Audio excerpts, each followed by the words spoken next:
nanatili.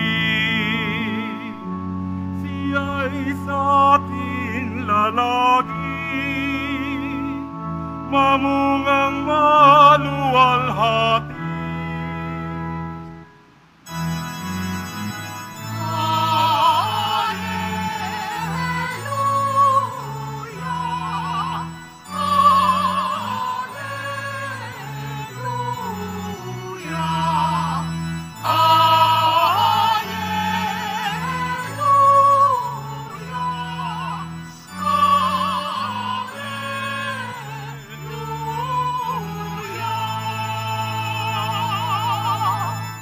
Sumainyo ang Panginoon. At sumayo rin. Ang mabuting balita ng Panginoon ayon kay San Juan. Papuri sa iyo, Panginoon. Noong panahong iyon, sinabi ni Jesus sa kanyang mga alagad, "Ako ang tunay na puno ng ubas, at ang aking Ama ang tagapag-alaga.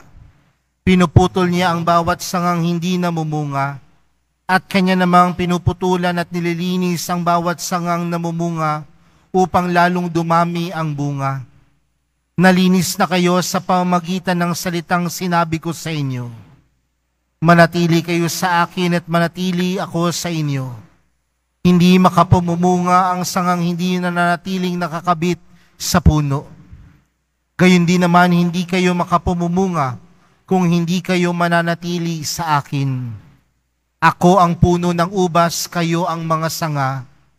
Ang nanatili sa akin at ako sa kanya, ang siyang namumunga ng sagana, sapagkat wala kayong magagawa kung kayo'y hiwalay sa akin. Ang hindi nanatili sa akin ay itatapon at matutuyo, gaya ng sanga. Ang gayong mga sanga ay titipunin at susunugin. Kung nananatili kayo sa akin at nananatili sa inyo ang mga salita ko, hingin ninyo ang inyong maibigan at ipagkakalob sa inyo. Napaparangalan ng Ama kung kayo'y namumunga ng sagana, at sa gayo'y napapatunayang mga alagad ko kayo." Mga kapatid, ang mabuting balita ng Panginoon. Pinupuri ka namin, Panginoong Hesukristo. Magsiupo muna po ang lahat. Magandang umaga po sa inyong lahat. Pakibati nga po ang katabi ng magandang umaga. Palakpakan po natin ang ating mahal na pong Jesus Nazareno. Mga kapatid, tayo pong lahat ngayon ay nagkakatipon bilang isang mag-anak ng Diyos sa pagdiriwang ng banal na Eukaristiya, ngayon pong ika-5 linggo sa panahon ng pagkabuhay ng Panginoon. Napakabilis po ng panahon. Hindi natin namamalayan na 5 linggo na po pala. Pero mga kapatid, kung titingnan po natin ang ating mga pagbasa para sa araw na ito, tila merong ipinagkakaloob na mensahe sa atin ang Diyos. At ano po ang mensahe ng Diyos para sa atin sa araw na ito? Ang bawat isa sa atin nakaugnay sa Diyos. Ang bawat isa sa atin nakaugnay kay Jesus. At kung ang bawat isa sa atin nakaugnay sa Diyos at nakaugnay kay Jesus, nangangahulugan mga kapatid, na ang Diyos ay patuloy na nagbibigay sa atin ng pag-asa. Ang kaugnayan natin kay Jesus ay nagpapaalala sa atin na ang Diyos ang tunay na nagbibigay ng pag-asa. Mga kapatid, kung titingnan po natin ang ating ibanghelyong napakinggan, tila ang mga alagad ay nagkakaroon ng kaguluhan ng mga oras na ito. Bakit? Tandaan natin mga kapatid, lumalabas na naman yung kanilang pangamba, lumalabas na naman yung kanilang takot, lumalabas na naman yung walang kasiguraduhan sa kanilang buhay. Bakit? Tila si Jesus sa ating ibanghelyo ay unti-unti nang nagpapaalam sa kanila. At tandaan natin mga kapatid, marahil ito pa lamang yung oras na ang mga apostol ay nakaka-recover mula doon sa lagim ng kamatayan ni Jesus. Pero ito na naman ang Panginoon. Tila nananakot, tila nagbibigay ng hudyat na siya ay aalis na naman. Mga kapatid, minsan sa buhay natin nakakaranas tayo ng ganyan. Yung kakatapos pa lamang ng isang problema, ito na naman. Yung kakaresolba mo pa lang sa isang problema, pagkamulat ng iyong mata sa umaga, may problema na naman. Tila matatanong natin yung ating mga sarili, hanggang kailan ba matatapos ito? Pero napakaganda ng paalala po ng ating mga pagbasa, lalong-lalo ng Ebanghelyo. May 3 bagay na pinapaalala si Jesus. Ano po yung una? Pananatili. Sabi ng Panginoon sa ating Ebanghelyo, ang nananatili sa Kanya ay nananatili sa akin. Mga kapatid, maraming pagkakataon sa buhay natin na ang akala natin ang lahat ng mga tao sa paligid natin tumalikod, umalis. Nandoon yung pagdududa. Pero mapapansin natin, kahit napakadaming tao ang umuusig, kahit napakaraming taong may pagdududa sa buhay natin, tila may isang nananatili. At sino ang nananatili? Si Jesus. Sino ang nananatili? Ang Diyos. Dahil tandaan natin mga kapatid, ang buhay natin ay kaugnay sa buhay ng Diyos. Kaya nga mga kapatid, sabi ni Jesus sa ating Ebanghelyo, ang tunay na puno ng uba, ako ang tunay na puno ng ubas, at ang aking Ama ang tagapag-alaga. Tila sinasabi ng Panginoon, siya ang puno, tayo ang sanga. At saan kumukuha ng lakas ang sanga? Sa puno. Sa madaling salita, ang buhay natin kulang kung wala si Jesus. Di ba minsan yung mga mag-asawa, ganyan din naman. Kapag umabot sa punto na yung mag-asawa o yung isa sa mga mag-asawa pupunta ng ibang bansa para magtrabaho, o kaya napagdesisyonan na lang maghiwalay na, kahit nga lang hindi mag-asawa kahit lang yung magnobyo at magnobya. Ano yung mga linyahan minsan natin? Huwag mo akong iiwan. Dahil kapag iniwan mo ako, parang wala na akong buhay. Hindi ko kayang mabuhay nang wala ka. Tama po ba? Parang hindi kayo sumasang-ayon. Ano? Di ba ang mga mag-asawa ganyan, hindi ko kayang maiwan mo, hindi ko kayang mabuhay na wala ka. Ang mga mag-asawa ba, ganyan pa din ba hanggang ngayon? Yung pagdilat pa lamang sa umaga, sasabihin mo sa asawa mo, magandang umaga, ikaw ang buhay ko. O pagising mo sa umaga, sasabihin mo, magandang umaga, bakit buhay ka pa?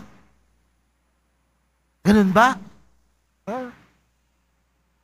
Pero mga kapatid, kung si Jesus ang puno at tayo ang sanga, nangangahulugan na dapat tayong manatili kay Jesus. Dahil kay Jesus nagmumula ang ating kalakasan. Manatili, pananatili.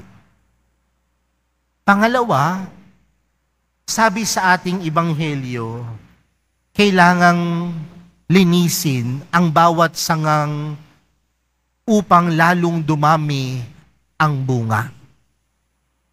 Sa termino ho ng mga mahilig sa mga halaman, minsan kailangang tabasin ang puno. Para po pagtabas sa puno, muli itong mamumunga. Muli itong magkakadahon. Tama po ba? At minsan sa buhay natin, may mga pagkakataon na kailangan tayong tabasin bilang sanga. Pero minsan mahirap po yun. Minsan masakit po yung karanasan na iyon. Pero tandaan natin, kapalit ng kahit anong sakit, kapalit ng kahit anong hirap, hindi lamang basta kaginhawaan, kundi meron itong kaalaman, meron itong bagay na tinuturo sa atin. Every time we are being pruned, there are lessons given to us. Every time we are being pruned, we are being taught something by God. Kapag tayo ay tinatabas sa kabila ng kahirapan, sa kabila ng kasakitan, meron itong tinuturong bagay upang tayo'y lumago sa buhay. Kaya mga kapatid, kasama sa pananatili ang pagtatabas. At sino ang mananabas? Ang Diyos. Pero ang mananabas ay ang Diyos. Dapat marunong din tayong magpatabas o magpaalis upang tayo ay matuto at lumago. Panghuli, pamumunga. Ang bawat sanga dapat mamunga. Ang bawat mananampalataya, kung si Jesus ang puno, dapat mamunga. Pero mga kapatid, paano ba makita ang pamumunga? Nakikita ba sa buhay natin bilang mga sanga ang pamumunga sa salita? Madaling mamunga sa salita. Tama po ba? Madaling sabihin na nananampalataya ako sa mahal na pong Jesus Nazareno. Madaling sabihin tuwing araw ng linggo, nagsisimba ako. Madaling sabihin tuwing araw-araw nagdadasal ako. Pero ano ang mahirap? Ipakita ang tunay na bunga. Dahil ang pagpapakita sa tunay na bunga ay hindi nakikita sa salita, kundi ang pagpapakita sa tunay na bunga ay nakikita sa ating pagkilos, sa ating pakikipagkapwa-tao, at sa ating paggawa araw-araw. Kung ikaw namunga, pagkatapos dumalo ng misa, dapat marunong kang maging maawain sa kapwa. Kung ikaw ay namunga pagtanggap mo kay Jesus sa banal na Eucharistia, dapat marunong kang magpatawad. Dapat hindi ka naninira ng kapwa. Aminin natin o hindi, minsan ho, pagkatapos pa lamang dumalo ng misa, nakipag-away ka na dyan dahil natulak ka. Minsan pagkatapos pa lamang ng misa, paglabas mo dyan, nagmura ka na. Madaling mamunga sa salita, pero ang tunay na pamumunga sa pananampalataya, nakikita sa pagkilos at paggawa. Kaya mga kapatid, ang pagpapaalala sa atin ng Panginoon sa araw na ito, tama, makakaranas tayo ng hirap pagsubok sa buhay na ito. Pero malalagpasan ang lahat ng pagsubok, malalagpasan ang lahat ng problema, kung tayo ay matututong manatili, magpatabas, at mamunga.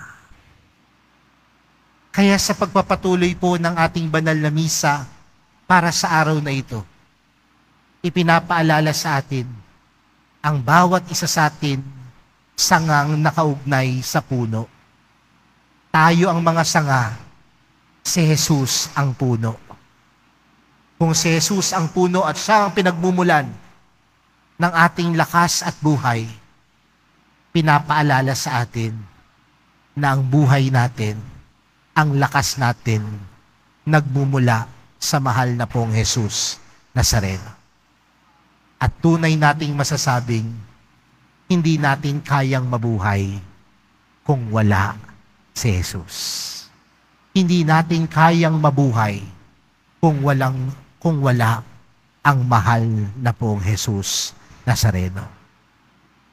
Si Jesus ang ating buhay. Si Jesus ang ating lakas. Amen.